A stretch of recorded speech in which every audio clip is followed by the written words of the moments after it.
Hi, we continue in Luke 23 with Jesus on the cross, about to have a little conversation with the two people next to him on the cross.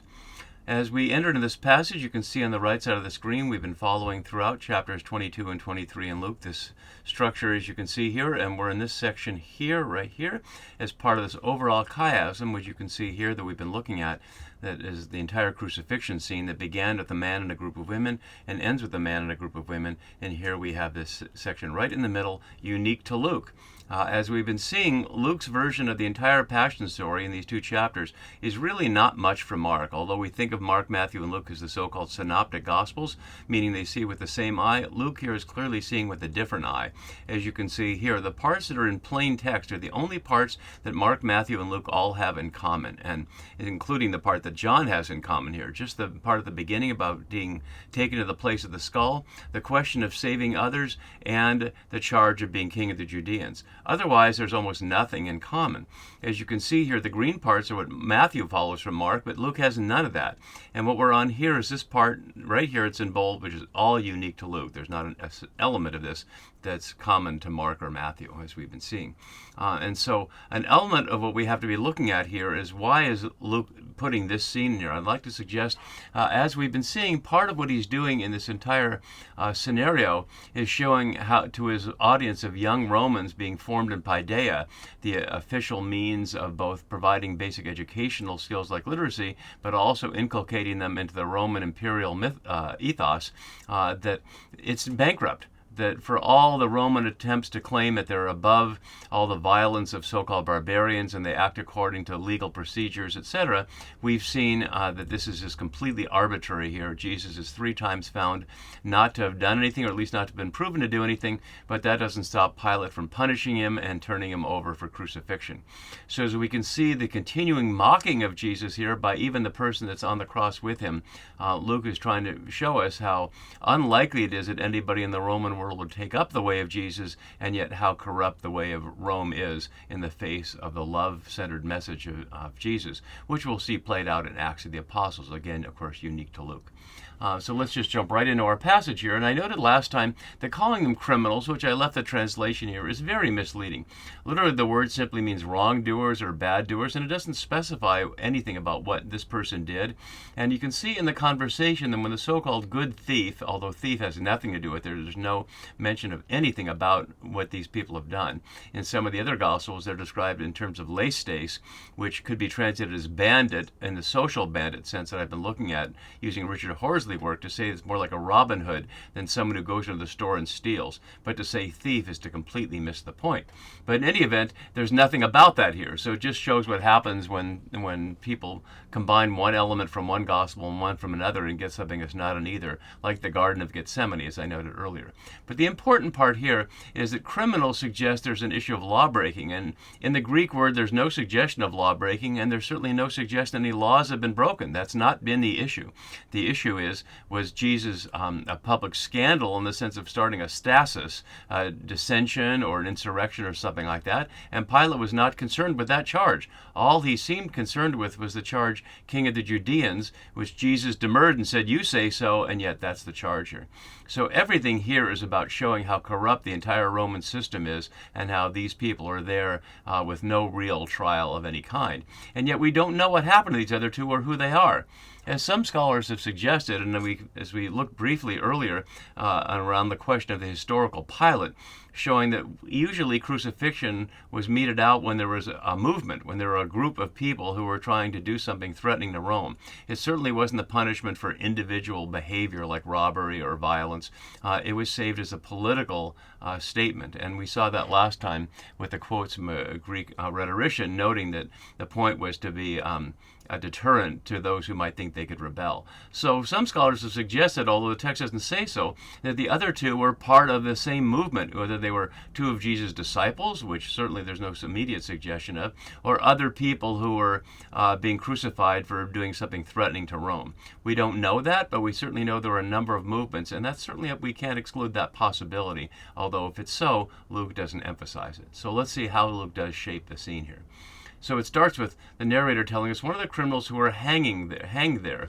And of course, they're not hanged in the sense of hanged from a tree, but the word there, kremenumi here, only here in Luke, and it's twice in Acts, both referring back to this. Let's look to one so we can see how it's used there. The God of our ancestors raised up Jesus, whom you killed by hanging him on a tree.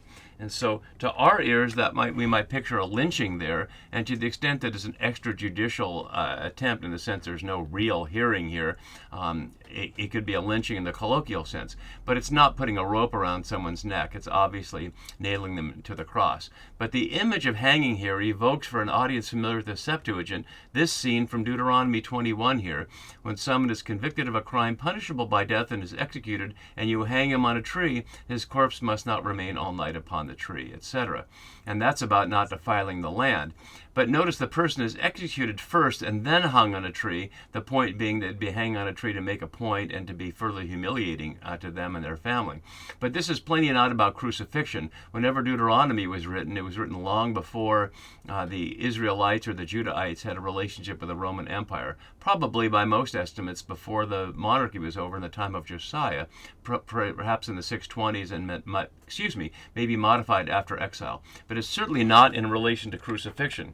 So what we see here is the narrator, in referring implicitly to Deuteronomy, is combining the echo of Deuteronomy with the Roman procedure here.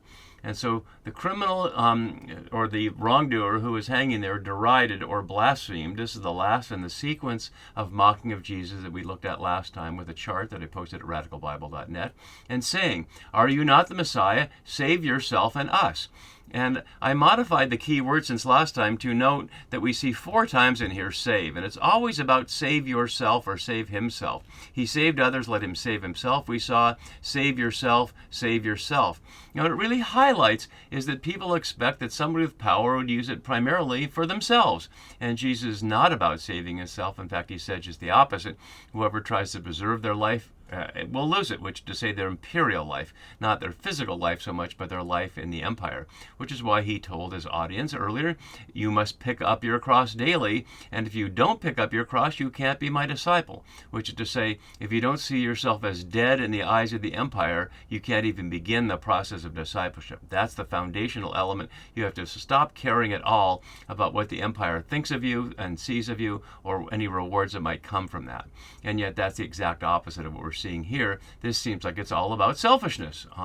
And yet, surprisingly, Jesus doesn't respond, but the other one responds, simply described as the other, and he rebukes him using the word epitemio. You can see in the form down below, epitemon here, many times, usually by Jesus rebuking his disciples or others. It's a dishonoring word here, and the question of the honor of people who are being crucified is probably moot altogether. There's no honor in being crucified, although within their movement there might well be an honor in being willing to die for the cause, just like we see in Maccabees, that sense of dying for the cause and dying nobly in that sense. This is not nobly, though. This is naked and humiliated. And so what he says to this fellow crucifix, what's the word for someone who's being crucified? Do you not fear God, since you are under the same sentence of condemnation? And that's the first line here of fearing God. We've heard about fear a number of times in Luke, and it's not surprisingly. But Jesus has also told them not that beyond fearing God, there's another one you should fear, those who have the power to throw into Gehenna. But we don't know anything about what this person speaking from the cross knows about Jesus' teaching. If he's one of his followers, he might well know a lot, but he doesn't appeal to Jesus at all. He doesn't mention Jesus. He simply appeals to the equity of it. The phrase for sentence of condemnation is over-translated here, just chromati here for judgment. You're under the same judgment. It's just one word.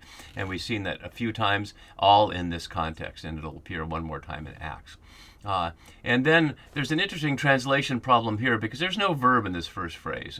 The word for indeed is in the Greek men here, which is a weaker form than idu, which we've seen like behold. And so it's a contrast word, but not as strong.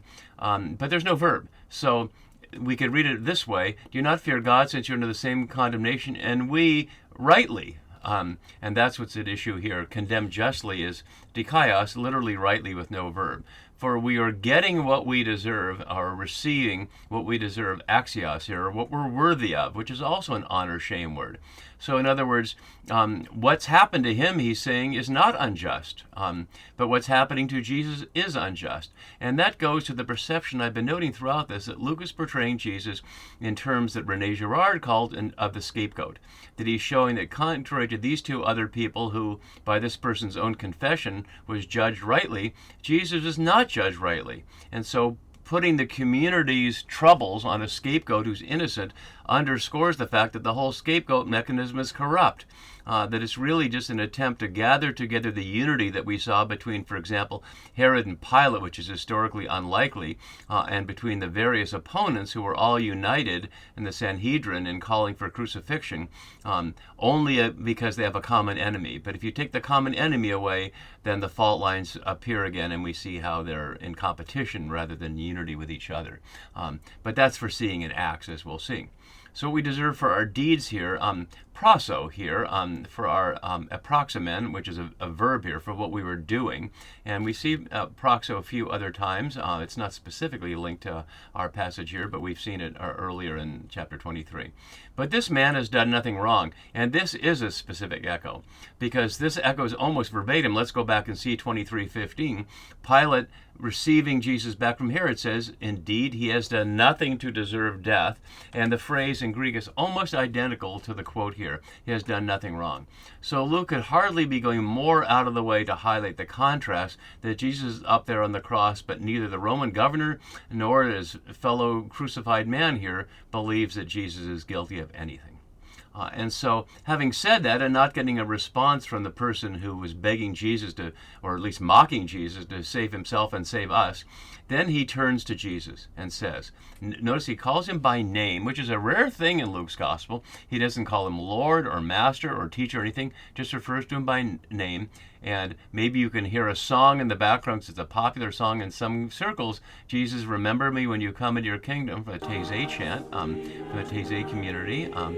Remember me. And the verb for remember we've only seen a couple of times. It's ironically recalling chapter 1, as many things do in these last chapters of Luke. The hopes and dreams we see in chapter 1. Let's look back at that for a moment just to see. He has helped his servant Israel in remembrance of his mercy, according to the promise he made to our ancestors, to Abraham and his descendants. And in the other one, a little later in the same chapter, we see shown mercy promised to our ancestors, and remembered the Holy Covenant. But where's the remembering now? And what we don't have in Luke is Jesus having the experience of being abandoned by God, calling upon Psalm 22, whether in Aramaic, Eli, Eli, lama sabachthani, or in English, my God, why have you forsaken me? He's not feeling forsaken here, so he can trust in God remembering him. But the call to remember here is the third in the sequence of implicit psalm quotes. Here, the Lord has been mindful, or remembered us. He will bless us and bless the house of Israel and the house of Aaron. So God will remember, and the wrongdoer calls on Jesus to remember when you come into your kingdom. And notice what that's implying. He's seeing that Jesus and he are both about to die, but he's under the impression that Jesus is not done, that after he dies, he will still come into a kingdom. Not that a kingdom will just appear on earth apart from Jesus, but Jesus will come into a kingdom. He doesn't say where or when he imagines that is, and we can't really speculate on that, but Jesus' response gives us a nice clue that we'll look at in a little bit of depth. He replied, truly I tell you, and we've seen that translating amen there to highlight the seriousness of it, today you'll be with me in paradise. Today. Not some future time, but today. And we have to look more carefully at paradise. The word paradise here is paradise, paradiso. It's only in 2 Corinthians and Revelation. It's worth looking at both of those because they're the only two other contexts we see them. So in 2 Corinthians we see this, where Paul is talking about a mystical experience he has. If we go back up the previous verse, we can see, and he's speaking of himself in the third person. I know that such a person, whether in the body or out of the body, I do not know, God knows, was caught up into paradise and heard things that are not to be told, that no mortal is permitted to repeat. And so he's hearing describing that as something that he experienced as a mystical vision while he was alive. In Revelation, we see a similar thing in the message of the ecclesiae. Let anyone who has an ear listen to what the Spirit is saying to the churches. To everyone who conquers, I give permission to eat from the tree of life that is in the paradise of God, as we'll see momentarily, an image taken from 1st Enoch. You can see in my note below one little example from 1st Enoch as Gabriel's realm there from chapter 20. Gabriel, one of the holy angels who was over paradise and the serpents and the cherubim. The word paradiso here comes from the Persian word for a park and finds itself in Hebrew by a version of that from Hebrew, just a transliteration in pardes. The Liddell Scott lexicon suggests this meaning of the Hebrew pardes, an enclosed park or pleasure ground, or I'm sorry, for paradiso, the Persian word, an Oriental word first used by Xenophon, always in reference to the parks of the Persian kings and nobles. So to see what he's talking about, I put together just a piece of the vision of paradise from 1st Enoch. And this is from the section of the Book of the Watchers in 1st Enoch, which is the first 36 chapters. Chapters are very short here. So Enoch has been taken up, and Enoch in the story is the 7th generation descendant of Adam. So that's what we see down here about your father Adam. But I want to highlight that this is where he's taken up, as Genesis 5:24 says, he didn't die, but God took him. So he's having a permanent vision like Paul had just for a moment. And this is part of what he sees. I saw other mountains, among them were groves of trees, and there flowed forth from them nectar.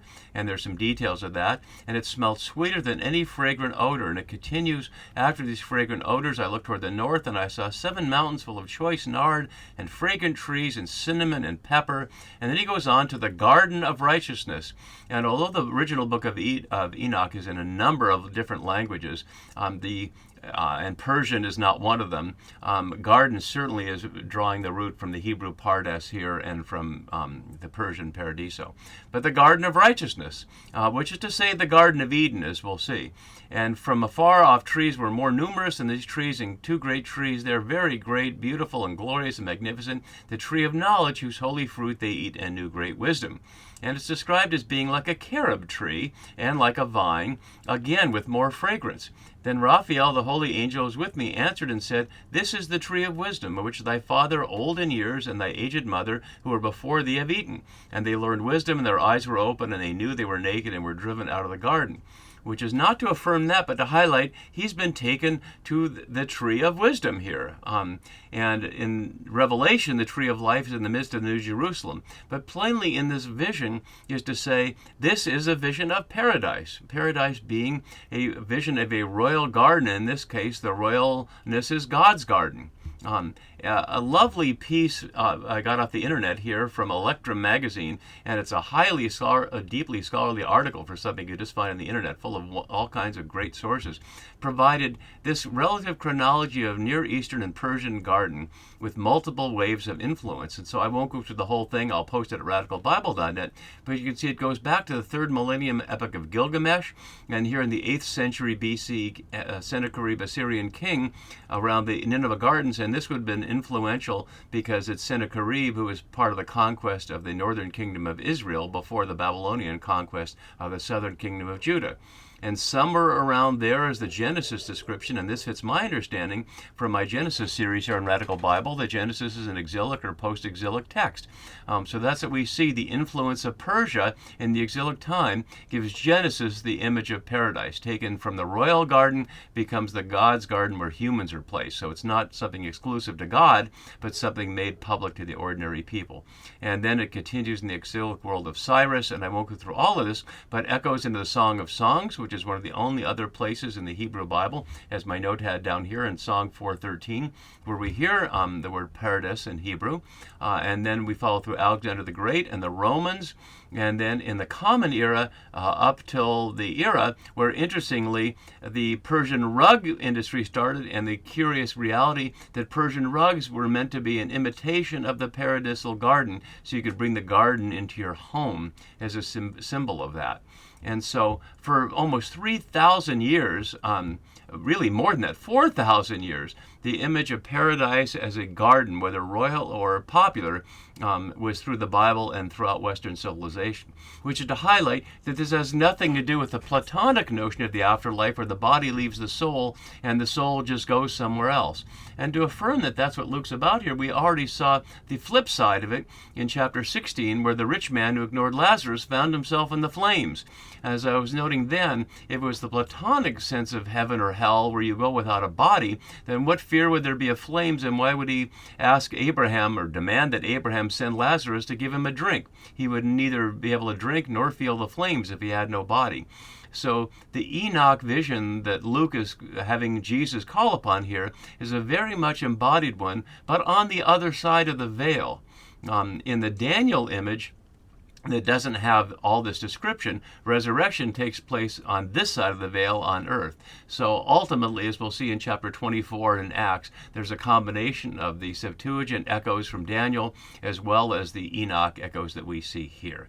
And so that's the center of this chiasm, and it will continue with the darkness about noon, and we'll see how Luke's version of that is highlighting the contrast with the power of Apollo from the power of the Creator God. See you next time for that. Bye-bye.